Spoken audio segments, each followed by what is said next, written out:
mes collègues? Ça va? Est-ce qu'on est beaucoup aujourd'hui alors? Ah non, on est beaucoup évidemment. Voilà, et en plus, on est encore plus de grévistes, mais ça on voit pas. Bon, bah qu'est-ce qui nous réunit aujourd'hui? Eh ben c'est la souffrance au travail. C'est ça qui nous réunit. Malheureusement, je préférerais qu'on soit là ensemble à fêter des victoires, à fêter un 13e mois, à fêter des embauches supplémentaires à la Poste. Ben c'est pas le cas. Ce qui nous réunit, c'est que depuis des années, la Poste applique une stratégie de réduction des coûts, sachant que les coûts, c'est nous, les effectifs de la Poste. La Poste a décidé de transformer complètement son entreprise publique pour en faire une belle entreprise privée au service des clients et du commercial. Et c'est bien sûr aussi ça que l'on dénonce aujourd'hui, et c'est ça qui crée la souffrance au travail. Quelques chiffres quand même. À la Poste, chaque année, il y a 7 à 8 000 départs non remplacés. C'est-à-dire qu'il y a 7 à 8 000 chômeurs ou chômeuses supplémentaires dans la population. À la Poste, chaque année, il y a le même chiffre, 7 à 8 000 employés précaires, sous-traitants, intérimaires, CDD, contrat insertion emploi. Tiens d'ailleurs, une petite parenthèse, la Poste détient un record. Elle a le record national de l'entreprise qui a touché le plus de CICE, le fameux crédit d'impôt compétitivité emploi. Je ne vais pas tirer sur une ambulance, mais elle a touché depuis 2014 1 milliard d'euros de nos impôts pour soi-disant embaucher, respecter les missions de service public, améliorer les conditions de travail et augmenter les salaires. Alors, moi je sais pas pour vous, mais mon salaire il n'a pas bougé, les effectifs dans les bureaux ils baissent et les conditions de travail, elles se dégradent. Quant aux missions de service public, parlons-en, puisqu'on est ici devant le centre financier de la Banque Postale. Les collègues des chèques, leur travail maintenant c'est quoi?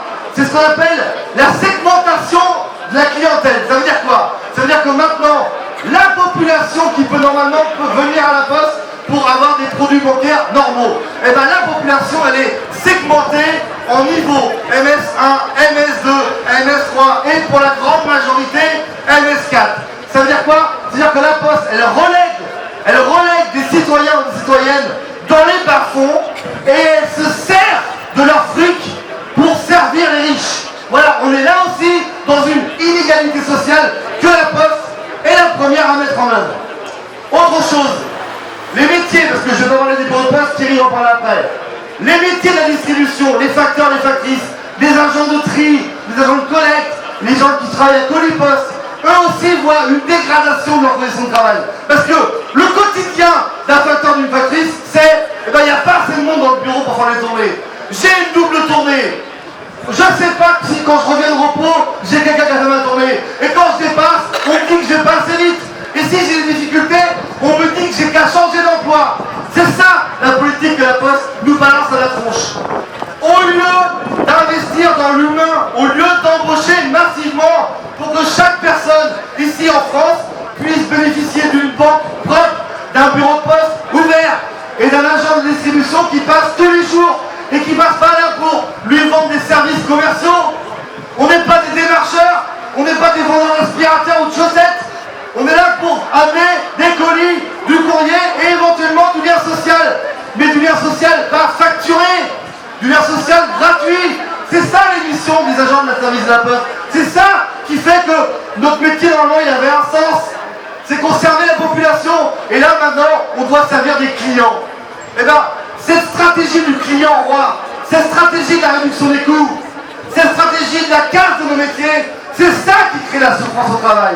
Donc ici, nous, Sud, et en intersyndical, et on est bien content que Force ouvrière, la CFDT et la CGT soient de la partie, on dénonce la stratégie de la Poste de réduction des effectifs, et on le dit haut et fort, à vous bien sûr, et à la population qui pourra l'entendre, on a plus que jamais besoin de plus de postes en France pour la cohésion sociale et la cohésion territoriale. Et donc pour ça, on a besoin de plus de postiers et de postières, tout simplement. Merci.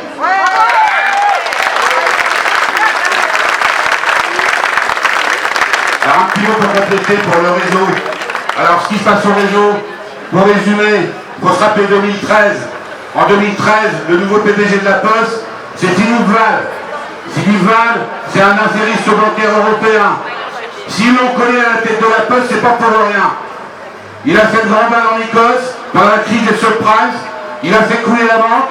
Il est parti avec des parachutes dorés. Et le voilà arrivé chez nous maintenant. Alors sa présence, elle n'est pas anonyme. Son but, c'est bien de faire la banque postale un autre réseau d'agences bancaires de détail. Son but, sur les 17 000 points de contact de la Poste, c'est de faire 2800 agences bancaires, sans aucune activité courrier. Et c'est déjà commencé. Partout on le voit, en campagne, les bureaux y servent, ça fait 5-6 ans que ça dure. Maintenant il va s'attaquer à l'urbain. On va renforcer les grands bureaux comme il y a derrière moi, avec des conseillers bancaires, des conseillers en patrimoine, qui seront là pour répondre aux attentes de la clientèle la plus fortunée de la banque postale. Parce qu'il faut quand même rappeler que la Poste, c'est bien une société anonyme à 100% publique. Alors quand on voit le traitement qui est réservé aux plus démunis des clients de la banque postale, une grosse majorité de ces clients, en aucune mesure ils peuvent contacter un conseiller bancaire. Tous les prélèvements sont rejetés à la file. Les frais, c'est eux qui les payent. C'est pas les plus fortunés. Alors dans la mesure où nous sommes une entreprise 100% publique, l'État doit montrer l'exemple. La banque postale, qui est une filiale de la Poste, je le rappelle, doit réintégrer la maison mère. La Poste doit retrouver sa mission de banque pour tous, de banque sociale. Et c'est pas du tout ce qui se passe. Alors pour illustrer un peu ce qui se passe chez nous, en leur racontant qu'ils en est dans les bureaux, ils nous avaient promis en début d'année une année tonique. Ben, ça y est, on y est dans l'année tonique. L'année tonique, c'est 15% de suppression des emplois sur chaque secteur qui est organisé. L'année tonique, c'est le doublement des objectifs commerciaux. Alors aujourd'hui, quand vous travaillez au guichet, je peux vous dire que vous êtes tenu à chaque client qui vient, à chaque fois de proposer les mêmes produits, sinon c'est le chef qui vous tombe dessus. Le malaise social au guichet, il n'est pas physique, il est psychologique. Au réseau, nationalement, et on le voit localement, on est au-dessus de 25 jours de congé de maladie par an et par agent. C'est énorme. Alors qu'on a été reçu dans le cadre de ce préavis mardi par la direction là au 3e étage, on n'a rien eu, on a eu des beaux sourires et un petit geste qui se fait pas normalement, mais c'était ça déguisé. On n'a rien eu sur le remplacement des départs, on n'a rien eu sur les moyens de remplacement, on n'a rien eu sur le niveau des objectifs, on n'a rien eu sur la dénonciation de l'accord ER. L'accord ER, déjà on en parlait avant, l'accord ER c'est un acquis social qui offre une juste compensation au déplacement des personnels remplaçants. On avait un accord local qui était très favorable, qui était un acquis social majeur. Eux, ils le bafouillent, ils le mettent à la poubelle. Le dernier exemple que j'ai en date, sur le bureau de Nantes-Bellevue. Nantes-Bellevue, il faut savoir que c'est un des plus gros bureaux de la région, avec un taux de banque sociale de gens plus démunis qui frise les 40%. Et là, les conseillers sans rendez-vous, ils veulent le supprimer. Au déni de toute la clientèle la plus désargentée de la banque postale. Alors aujourd'hui, si nous sommes assez nombreux, on n'a pas encore les chiffres du réseau et du courrier, mais je pense qu'au réseau de l'Espération, le mouvement va bien marcher, mais bien sûr, ça ne suffira pas.